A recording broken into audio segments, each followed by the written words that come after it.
Breaking news. TPCC chief Mahesh Kumar Goud సంచలనమైన వ్యాఖ్యలు చేశారు. ఆయనపై గత కొంతకాలంగా మంత్రి పదవి వస్తుందని, తనకు ఎమ్మెల్సీ కట్టబెడతా ఉన్నారని వార్తలు వస్తున్న విషయం తెలిసిందే. మొత్తం మీద తన మంత్రి పదవి గురించి, తన ఎమ్మెల్సీ గురించి అయితే తను సంచలనమైన వ్యాఖ్యలు చేశారు. తనకి ఏ మంత్రి పదవి వద్దు అని చెప్పేసి ఆయన సంచలనమైన వ్యాఖ్యలు చేసినట్టు తెలుస్తూ ఉన్నది. ఇక మంత్రి పదవి ఇవ్వకున్నా తాను ఇప్పుడు రాష్ట్రంలో నెంబర్ 2గా ఉన్నట్లు, ఒకవేళ మంత్రి పదవి ఇస్తే కేవలం ఆ శాఖకు మాత్రమే పరిమితమై ఉండాలి. ఇప్పుడు ఉన్న ఈ టీపీసీసీతో అన్ని శాఖలపైన ఆయన పట్టు సాధించవచ్చు, అన్ని శాఖలపైన దృష్టి పెట్టవచ్చు, అన్ని శాఖల్లో తాను చొరవ చూపించవచ్చు అనేది ఆయన మాటగా చెబుతా ఉన్నారు. అయితే ఆయన మంత్రి పదవి వద్దు అనడం వెనకాల కూడా కొన్ని కారణాలు ఉన్నాయి అని చెప్పేసి కొంతమంది విశ్లేషకులు అయితే భావిస్తూ ఉన్నారు.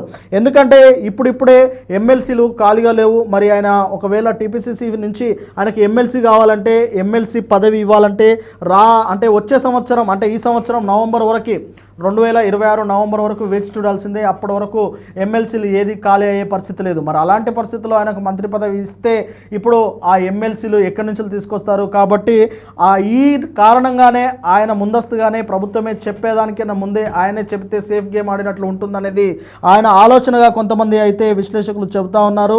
ఏది ఏమైనప్పటికీ ఇప్పుడు టీపీసీసీ అధ్యక్షుడిగా ఆయన బాధ్యతలు చేపడతా ఉన్నారు. ఆ పదవిలో ఆయన సంతృప్తిగా ఉన్నట్లు ఆయన చెబుతా ఉన్నారు. ఇక ఇప్పటివరకు సీఎం రేవంత్ రెడ్డి గారి తర్వాత పార్టీలో ఆ నెంబర్ 2 పొజిషన్ ఆయనదే. తెలంగాణ రాష్ట్రంలో కూడా నెంబర్ 2 పొజిషన్ ఆయనదే అన్నట్లుగా ఆయన అభివర్ణిస్తూ ఉన్నారు. ఆయన పదవి గురించి, ఆయన యొక్క విధి విధానాల గురించి. మొత్తం మీద టీపీసీసీ చీఫ్ అధ్యక్షుడిగా, అంటే టీపీసీసీ చీఫ్గా ఉండడం మహేష్ కుమార్ గౌడ్కి నిజంగానే సంతృప్తిగా ఉందని ఆయన మాటల్లో చాలా క్లియర్గా కనిపిస్తూ ఉన్నది. అయితే తెలంగాణ రాష్ట్రంలో కాంగ్రెస్ పార్టీ ఇంకా పుంజుకోవాల్సిన అవసరం ఉంది అని వ్యవహారాల ఇన్ఛార్జ్ మీనాక్షి నటరాజన్ పదే పదే చెబుతూ ఉన్నారు. ఇక్కడ తెలంగాణలో జరుగుతున్న, ముఖ్యంగా పార్టీలో జరుగుతున్న అంతర్గత కలహాల గురించి, పార్టీలో కొంతమంది సీనియర్ నాయకులు తమకు తామే ముఖ్యమంత్రులుగా భావిస్తూ, తమకు తామే నాయకులుగా భావిస్తూ ఇతరుల మాట వినకుండా కేవలం వారి అభిష్టాల మేరకే తమ నియోజకవర్గాల్లో చేస్తున్న తీరు పట్ల మీనాక్షి నటరాజన్ అయితే తీవ్రమైన అసంతృప్తి వ్యక్తం చేసిన విషయం అందరికీ తెలిసిందే. ఈ కారణంగా రాహుల్ గాంధీ, మల్లికార్జున ఖర్గేలకు కూడా తాను లేఖ రాసినట్లు కూడా కొన్ని వార్తలు వచ్చాయి.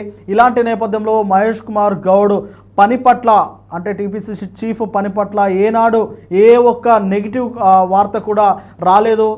ఆయన పని పట్ల, టీపీసీసీ చీఫ్ పని పట్ల మీనాక్షి నటరాజన్ ఎంతో సంతృప్తిగా ఉన్నట్లయితే తాను చెబుతా ఉన్నట్లు కూడా కొన్ని వార్తలు వచ్చాయి. మొత్తం మీద తన పదవి బాధ్యతలను తాను నిర్వర్తించడంలో తాను సఫలం అయ్యాడని, విజయవంతం అయ్యాడని, ఇప్పటికీ తన పదవి బాధ్యత దాని పట్ల సంతృప్తిగా ఉన్నట్లయితే మహేష్ కుమార్ గౌడ్ చెబుతా ఉన్నారు.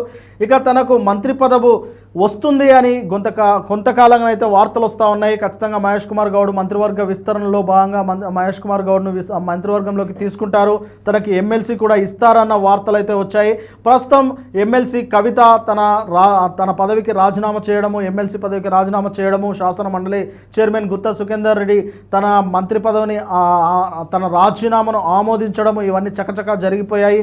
మరి ఇప్పుడు ఖాళీ అయిన తన ఎమ్మెల్సీ, స్థానిక సంస్థల ఎమ్మెల్సీలో మహేష్ కుమార్ గౌడ్ను నియమిస్తారు అన్న ఆరోపణలు వస్తున్న వేళ తాను ఇలా స్పందించడం పట్ల కొంతమంది అయితే కొన్ని రకాల భిన్నాభిప్రాయాలను వ్యక్తం చేస్తూ ఉన్నారు. మహేష్ కుమార్ గౌడ్కు మంత్రి పదవి ఇష్టం లేదా, లేదంటే ఎమ్మెల్సీ ఇప్పుడు కవిత స్థానం కూడా ఖాళీ అయింది కాబట్టి మరి ఎమ్మెల్సీ ఇచ్చి తనకు మంత్రి పదవి ఇస్తే తనకు వచ్చే నష్టం ఏంటి అనే దానిపైన చర్చలు నడుస్తూ ఉంటే, ఇప్పటికే ఒక మంత్రి అయితే తనకి ఏ పదవి లేకుండా ఖాళీగా ఉన్నారు. మరి అలాంటి తరుణంలో ఆయనకు కవిత ఎమ్మెల్సీని కట్టబెట్టే ఆలోచనలో కాంగ్రెస్ పార్టీ ఉన్నట్టు తెలుస్తూ ఉన్నది. అందుకని చెప్పేసే మహేష్ కుమార్ గౌడ్ తనకు మంత్రి పదవి ఇష్టం లేదు అనేది ముందుగానే చెప్తా ఉన్నారు.